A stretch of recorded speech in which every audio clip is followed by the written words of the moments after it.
Hey guys, back again with another review. This time for the game Tokaido by Funforge Games. Plays 2 to 5 players. It doesn't give me an age or a time limit, so I'm gonna guess around for ages 8 and up. And game should last you around 45 minutes to an hour. And in this game, you're going back in time and you're going to be a traveler on vacation. You're traveling the bridge of Tokaido, which was connected from Kyoto, Japan to Edo, Japan. And like anybody does on vacation, you're going to be visiting shops. You may be going to some tourist attractions, meeting people, and at the end of a long day, you're going to potentially eat out. So the object of the game is to win, and to win is to be the person with the most fulfilling vacation. The way you track that is by gaining points. You gain points basically with whatever you do in this game. So I'm going to show you how to set up. I'm going to show you for a 3-player game.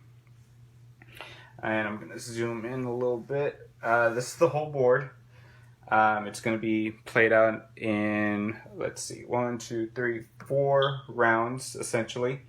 A round ending in once you get this in, but I'll explain that all in a sec. Let me zoom in for you.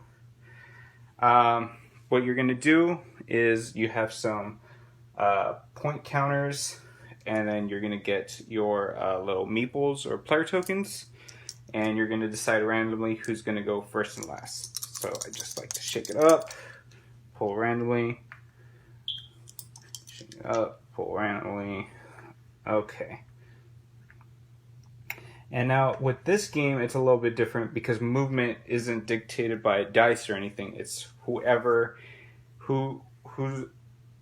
is furthest from the next in actually goes first.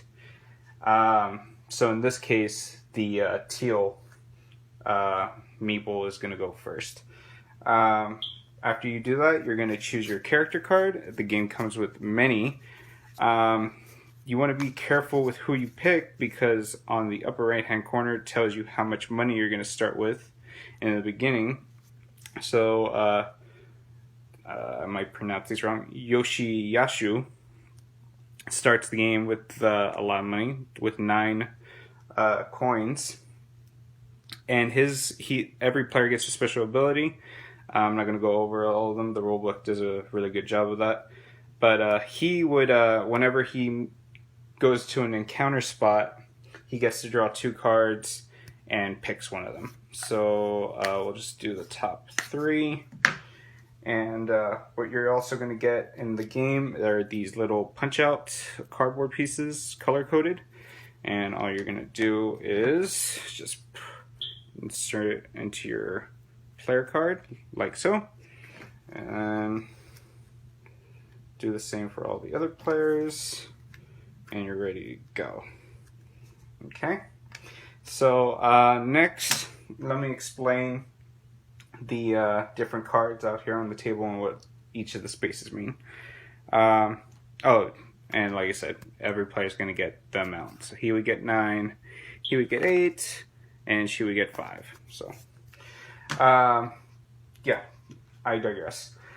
So, these spaces, what you're going to do when you land on the space, you're going to get the corresponding card. So there's this village space right here. You're going to get the village card, and basically you're going shopping.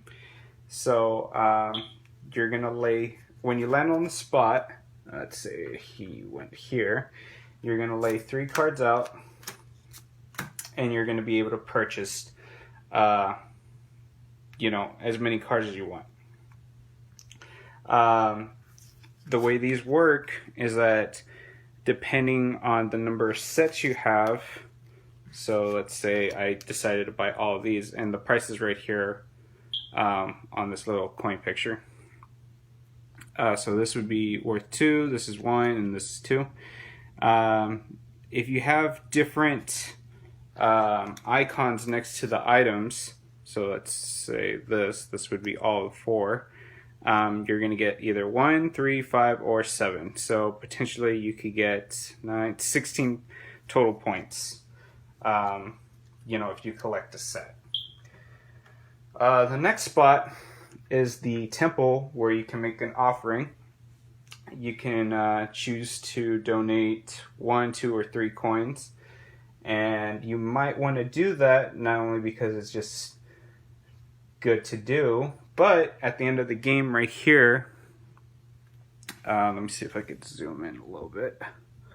At the end of the game, you are going to, the player with the most donations is going to receive 10 extra points. Second player is going to get 7, 4, 2, and the fifth player would get nothing. So you always want to make sure you get a good handling on that. The next space is the encounter space. You're gonna, meet and greet with people, and they're gonna, because you're such a nice traveler, they're gonna give you things such as, just 3 points straight up to your total player count. They might let you, next time you do a donation, they might allow you to make it out of the bank rather than your own personal money. You might receive more cash. This one gives you $3 more, and so on and so forth. The next space we got are these landscaping spots. These are the the green, the plains, the mountains, and the seashore. So I'm going to go over those right now. Every time you land on one of these spots, you are going to receive a card. And every every time after that, you're going to get more points. So the first time I step on it, I would get this card. The second time, I would receive the 2-point card.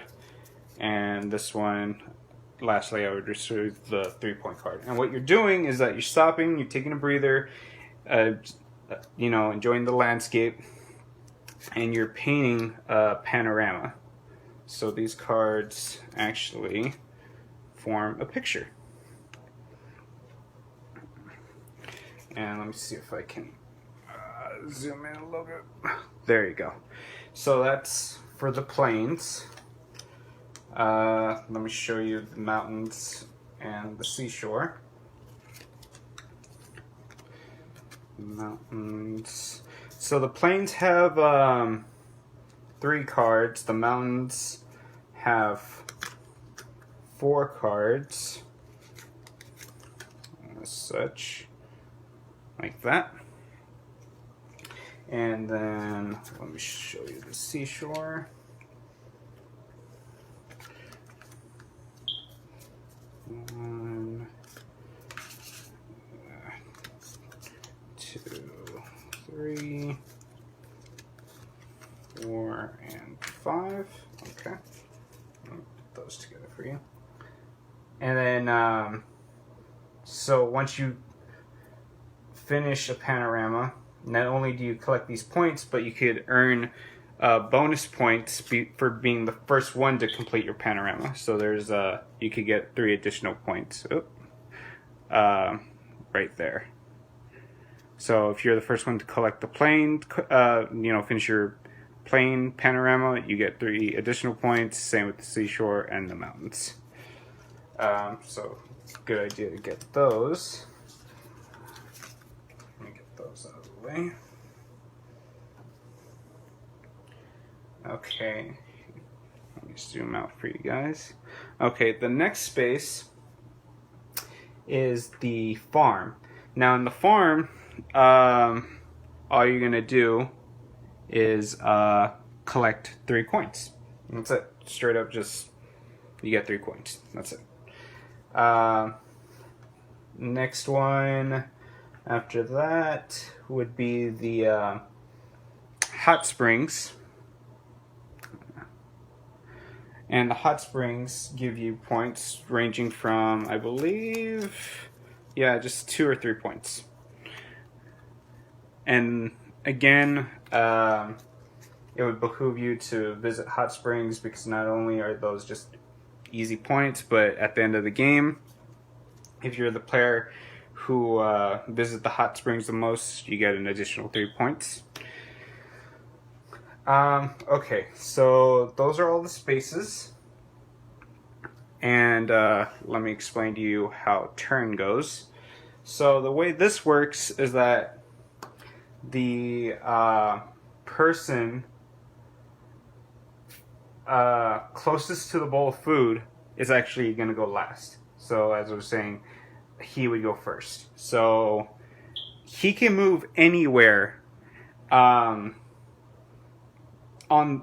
this section of the board, this first section, until the next end, anywhere he wants. But it wouldn't be smart to move too far because the last player is first to go. So let me show you what that means. So let's say I'm new to this game and I decide to go here. I collect my hot springs card. I get 2 points. 1, 2. And that ends my turn. Next player goes. The purple player. He goes to collect a panorama. He collects his first card, starts building it. Okay, ends his turn. Now the orange player goes and he goes to the shop. He gets his choice of items and he buys something, and that ends his turn. The orange player would get to go again. So again, he goes and visits the temple, makes a donation, ends his turn. And again, he gets to go again. So that's how turn works. As long as you're the last person, you go first. So let's say you go again until you're no longer the last person. So let's say he goes here, he visits an encounter, gets that, receives whatever bonuses. He goes again, and now he's forced to go past the teal player and goes to the mountains, paints his first part of his panorama, and ends his turn. Now it would be the purple meeple's turn. So play's going to go like that until you reach an inn. Now, the first person to reach the inn, let's say this was later on, first person to reach the inn gets to look at the food items first. So you're going to draw the number of cards equal to the number of players plus 1. So in this case, it's going to be 4 cards. He's going to look, and depending on the amount, you're going to receive points. Well, you're going to receive points. You don't have to, buy food at the end. But if you choose to, you're going to receive 6 points. And at the end of the game, the person with the who stopped at the ends and bought the most food, or paid for the most food, is going to get 3 additional points. So I might, this early in the game, I might try to go for the 3 so I can get those points in the end. Or if I'm trying to save up for money for the village shop, or, I'm really trying to make donations, I might go for the 1, just for the points. So he's going to pick a card, he's going to pay, and then he's just going to wait for the others. So then the second meeple shows up, he's going to look from what's left, he's going to go, I'll take this one. Last meeple goes, and he gets a choice, and you know what? I don't want to pay. I don't have enough money. I spent all my money at the village shop, so I'm good. And then to start the second round, again, it's the furthest, the player who's furthest from the bowl of food is going to go first. And play is going to continue like that until you reach all the way till the end of the bridge. So let me show you that. Let me zoom out. Um, and then that's when players would get, in-game bonuses, and hopefully you've been keeping track of your points. That way it'll be easier to tally at the end. And that's it. That's the hardest part of the game is just keeping track of like what each card means, but the rule book does a really good job. Really big pictures. Just really Barney simple how to follow the game. Played this game a couple of times now, and I love this game. It feels bigger than what it really is, and for some people that's going to be a good thing, and for some people that's going to be a bad thing. I grew up playing Monopoly and stuff, so this is a gateway game, through and through. If you want to move up from Monopoly and play something different, but still nothing too hard, this is a great game. I love the artwork. I love the theme. I'm a big sucker for that Oriental theme. The components are real nice. The only thing I would say about it is that I wish the board had little notches somewhere or some way to keep the cards in place, because they do shuffle around a bit. But other than that, great game. They do have expansions for the game. Those are a little bit pricey. There is a deluxe version that comes with a CD, and these aren't meeples, they're actual like character figurines. If that interests you, go nuts, but yeah, I'm fine with that. I paid about $25 on Amazon for this, which I know it's a little bit lower, I believe like $22. So again, great value, not expensive at all. One of the cheaper board games that I got over the recent months. I'm gonna give it a Cyclic rating. Go ahead and buy it.